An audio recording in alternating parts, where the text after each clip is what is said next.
Di episode kali ini kita akan membahas tentang amplifier. Tapi apakah ada mitosnya? Kita simak.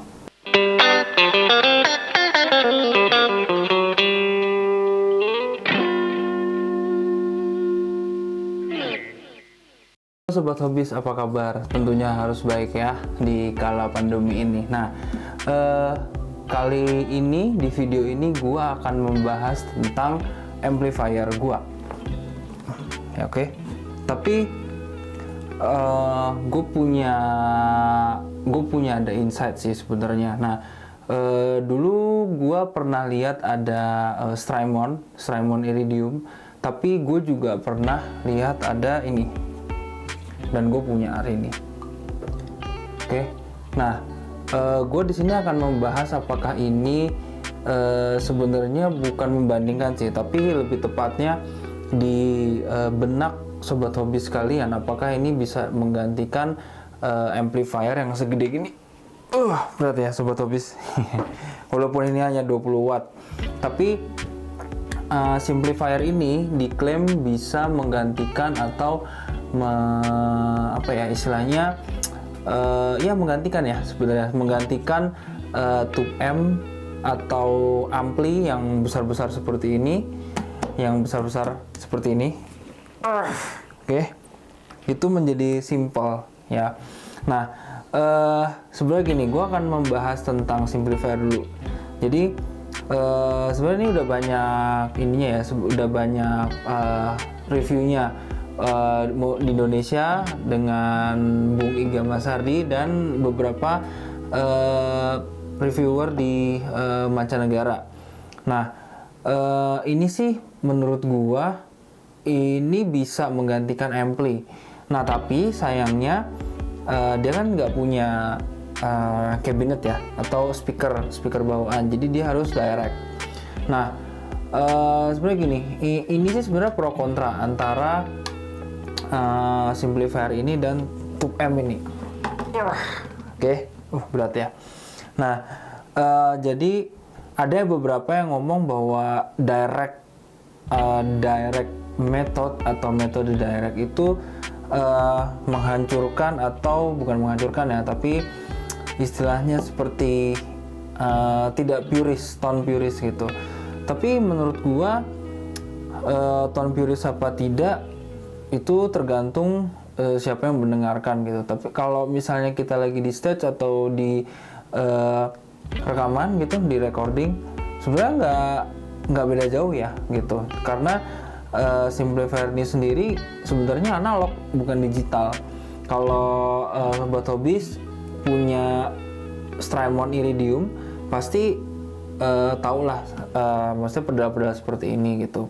Nah, sebenarnya apa sih pro kontranya? Gue mau bahas secara eksplisit aja sih. Sebenarnya gue pakai simplifier ini, pro-nya itu gue bisa hemat tabung di sini. Oke. Nah, hemat tabung itu ya lumayan sih. Maksudnya saat di ampli ini, di tube amp ini, gue perlu menghabiskan sekitar 4 tabung. Jadi 4 power amp dan 4 preamp ya ngomongnya. Nah, power amp ini ya banyak macamnya. Kalau di gue pakai di Bugra ini, itu gue pakai IL34 gitu. Nah, kalau misalnya sobat hobis punya seperti Marshall, punya seperti Fender, biasanya dia pakai 6L6 atau L34 gitu. Nah, ada juga yang pakai KT88. Nah, itu gue jarang melihat. Cuman yang pasti banyak itu IL atau 6L6. Nah, gitu. Nah, tapi memang kontranya sebenarnya kontranya sih nggak banyak ya. Cuman permasalahannya dia harus di tuning pakai headphone. Nah, kadang tuh headphone yang tidak standar atau tidak standar audio studio atau monitoring, itu biasanya akan bias. Bias itu artinya dia suaranya tidak keluar. Nah, makanya gue sih menyarankan untuk sobat hobis untuk memakai headphone yang standar studio rekaman atau monitor gitu. Ya kontranya sih hanya itu aja sih, selebihnya nggak ada kontra yang terlalu banyak. Maksud gue ini sangat-sangat mumpuni banget. Nah sekarang kita bahas tentang tube M. Berat ya. Nah gitu, jadi gini, banyak orang yang ngomong bahwa tube M itu dia mempunyai low end yang lebih baik daripada solid state. Nah ini salah satu solid state adalah ini, yang nggak mungkin ya, ini adalah tabung, ini adalah solid state gitu. Nah ada yang beranggapan bahwa solid state yang terbaik gitu, tube M adalah yang terbaik, tapi solid state itu stone suck gitu. Enggak juga gitu, banyak sebenarnya solid state yang bagus, seperti contohnya kita bisa lihat Roland dengan Jazz Chorusnya. Terus sekarang ini sedang ada Boss Katana, itu favorit gue sih sebenarnya Boss Katana. Terus ada juga PV Bandit.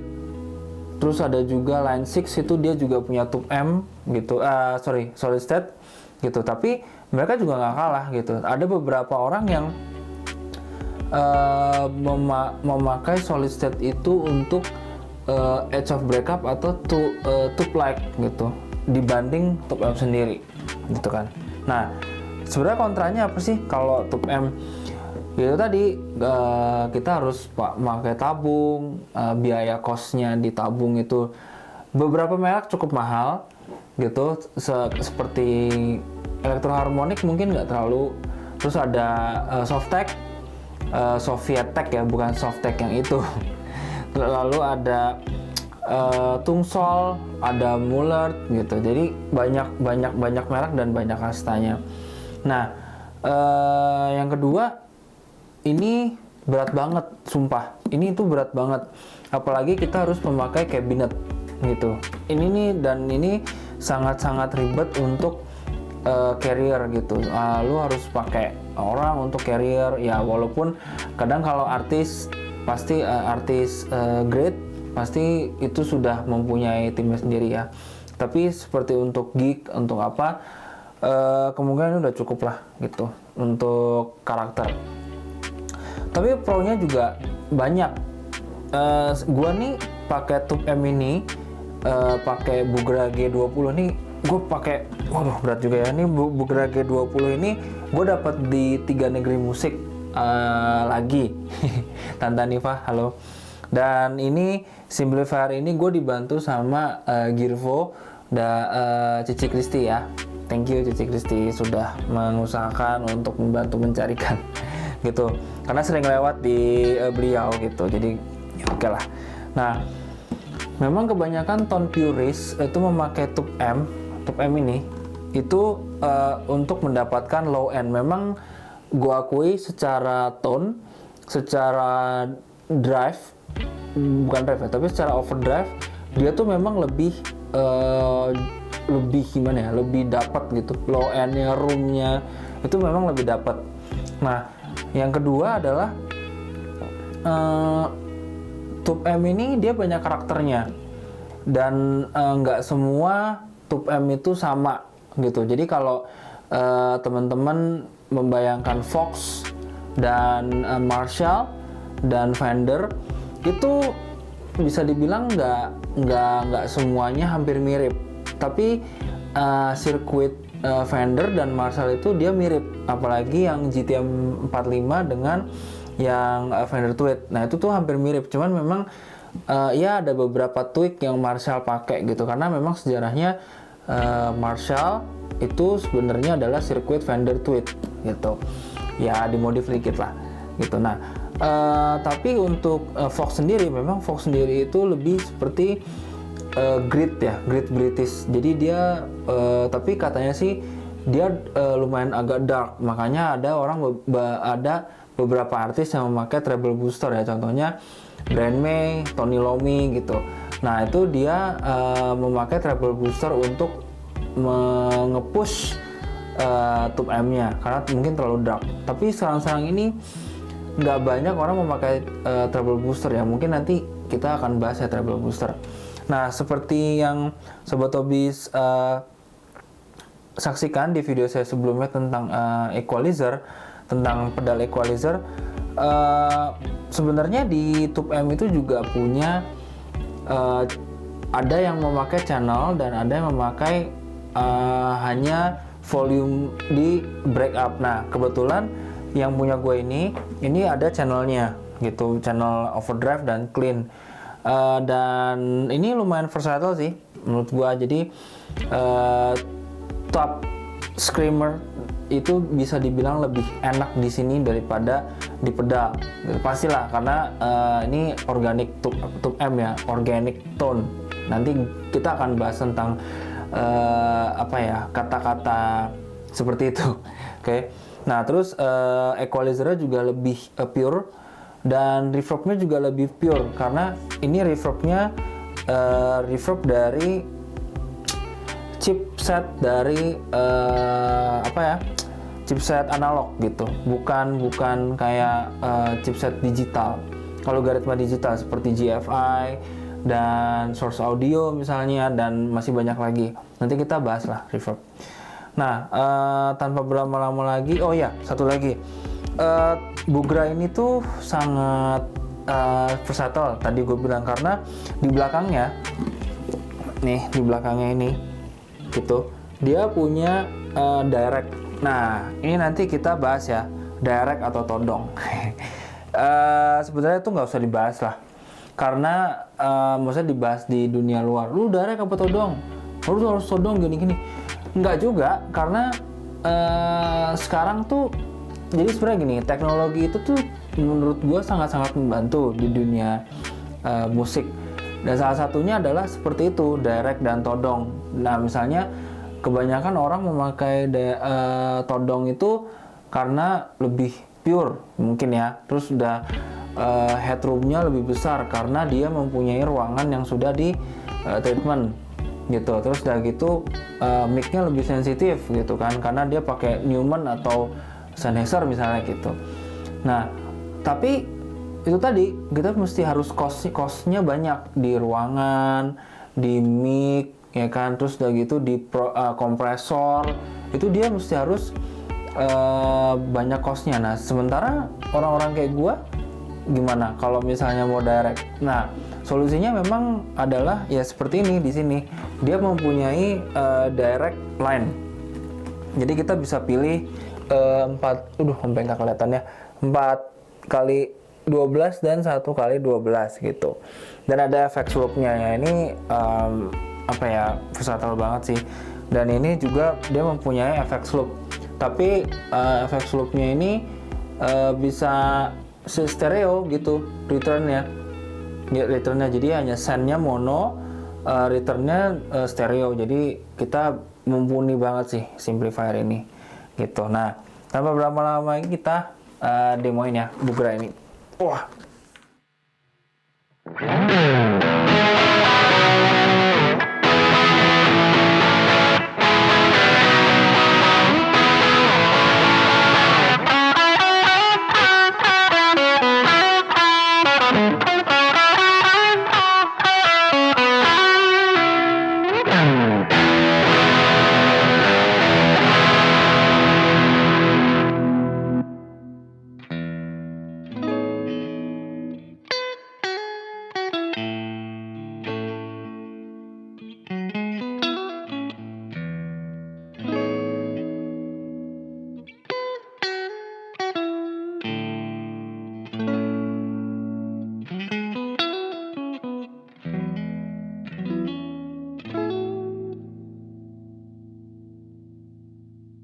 Nah, oke, tadi kita udah lihat ya Bugra G20 gue demoin. Nah, itu tadi ada ya sedikit lah gue pakai reverb karena untuk nambah sedikit nuansa sedikit ya.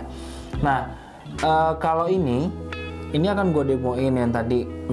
Ini channel favorit gue sih. Ini di MS Bridge. Itu adalah MS Bridge itu Marshall Bridge. Dan ini nanti gue akan pakai 4x12 dan resonance-nya atau resonance tube-nya itu adalah IL34 gitu. Nah, ini nah ini settingan favorit gue sih gitu, karena gue suka karakter dari Marshall, apalagi yang GTM 45 gitu kan. Bukan GCM sih, kalau GCM gue kurang, kalau GTM oke gitu. Nah sebenarnya gue sedang mencari GTM 45 sih, mudah-mudahan dapat di waktu dekat ini, karena itu menurut gue ampli paling flat dan edge of breakupnya di telinga gue sih adem aja sih, jadi nggak terlalu harsh banget, nggak terlalu boosting banget, terus dan dia nggak terlalu bisa gue kontrol lah gitu ya, yang gue ini.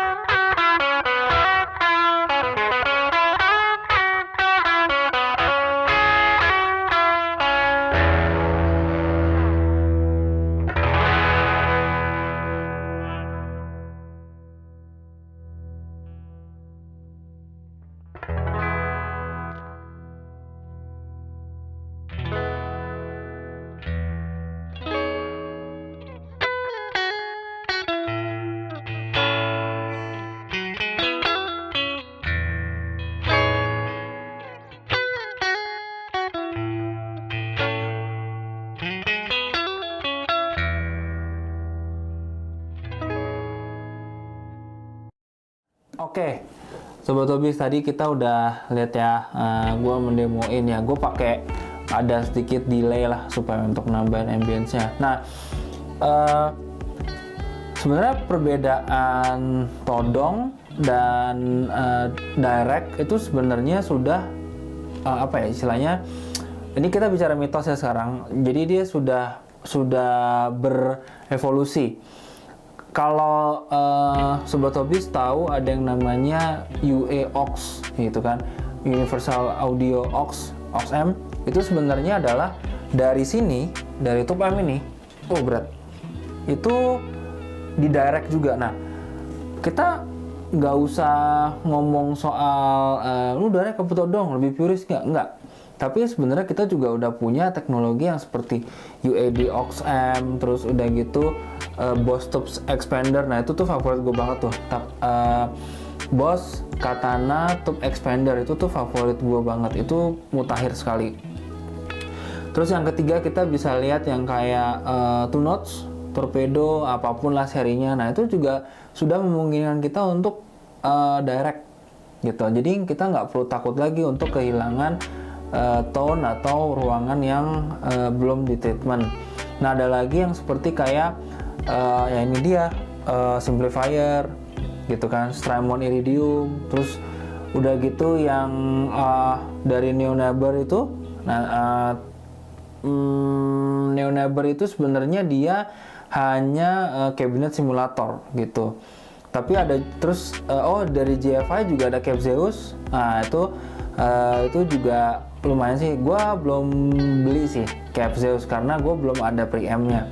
Mungkin nanti sementara gue pakai ini dulu. Nanti kalau misalnya gue ada Cap Zeus, nanti gue akan kabari gitu.